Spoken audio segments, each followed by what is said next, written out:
हाँ भाई कलंदर्स, क्या हाल है? तबीयत तो ठीक है ना? ये मुसलसल पांचवी शिकस्त थी। अब मजा तो आ रहा होगा ना? स्ट्रॉन्ग बॉलिंग, ये थी स्ट्रॉन्ग बॉलिंग जो आपको एक मैच भी नहीं जितवा पाई। आप लोग बड़ी बड़ी बातें करते थे, लेकिन हकीकत तो ये है कि आप लोग कराची किंग्स के भी सभी हार के रिकॉर्ड तोड़ते जा रहे हो। वो बेचारी गई गुजरी टीम थी, लेकिन आप लोग तो उससे भी गए गुजरे साबित हो रहे हो। और जो बड़ी बड़ी बातें करते थे उनका क्या, कि जी हमारे पास बड़े बड़े मेन मेन बॉलर्स हमारे पास मौजूद हैं। तो एक बात तो मेरी आप हमेशा याद रखिएगा कि जब भी कोई हारता है तो वो अकेला कप्तान नहीं हारता, बल्कि पूरी की पूरी टीम हारती है। और जब भी कोई जीतता है तो अकेला कप्तान नहीं जीत रहा होता, बल्कि पूरी की पूरी टीम ही जीत रही होती है। अब लाहौर कलंदर की टीम हार रही है तो क्या हम सारे का सारा कसूर शाहीन शाह अफरीदी पे डाल दें? वैसे डालना बनता भी है, क्योंकि आकिब जावेद समेत बड़े बड़े और दूसरे शाहिद खान अफरीदी या फिर और भी बड़े बड़े लोग सिर्फ और सिर्फ बाबर आजम को ही क्रिटिसाइज करते थे जब भी पाकिस्तान टीम हारती थी। तो लेकिन अब आप लोग उनसे पूछें कि जी लाहौर कलंदर की क्या वजूहात है, तो वो लोग आपको कभी ये नहीं कहेंगे कि हम शाहीन शाह अफरीदी की गलत कप्तानी की वजह से हारे, बल्कि वो ये कहेंगे कि जी हमारा लक नहीं चल रहा, हमारी टीम अच्छा परफॉर्म कर रही है लेकिन हमारे सामने वो उस तरह के रिजल्ट नहीं आ रहे। तो गोल बातें तो ये लोग कर जाएंगे, लेकिन जब बात किसी और पर आती है, दूसरे पर आती है, तो यही लोग फिर एक बंदे को कसूरवार ठहरा रहे होते हैं और फिर उसी को ही क्रिटिसाइज कर रहे होते हैं।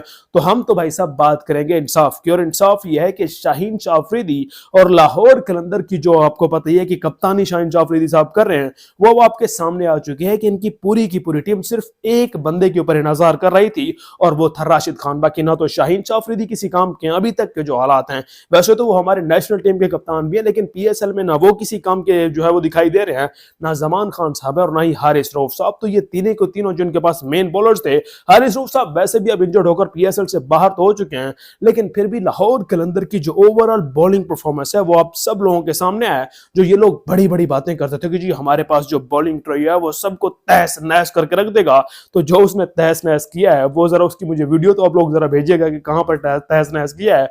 मेरी समझ से तो बाहर है कि लाहौर कलंदर की टीम जो इतनी बड़ी बड़ी बातें करती है उसको आखिर हो क्या गया है? क्या शाहीन शाह अफरीदी गलत कप्तानी कर रहे हैं, या फिर वाकई में लाहौर कलंदर के साथ कुछ बुरा हो रहा है और उनकी किस्मत साथ नहीं दे रही? बाकी अगले मैचेस में देखते हैं। हमारी दुआ है कि लाहौर कलंदर की टीम अगले आने वाले मैचेस में भी अच्छा परफॉर्म करे। और आकिब जावेद को मेरा ये पैगाम है, बल्कि सारे के सारे जो लोग भी बाबर आजम के ऊपर जो तनकीद करते थे उनको मेरा यही पैगाम है कि जब भी जीतता है एक कप्तान नहीं जीतता, बल्कि पूरी टीम जीतती है।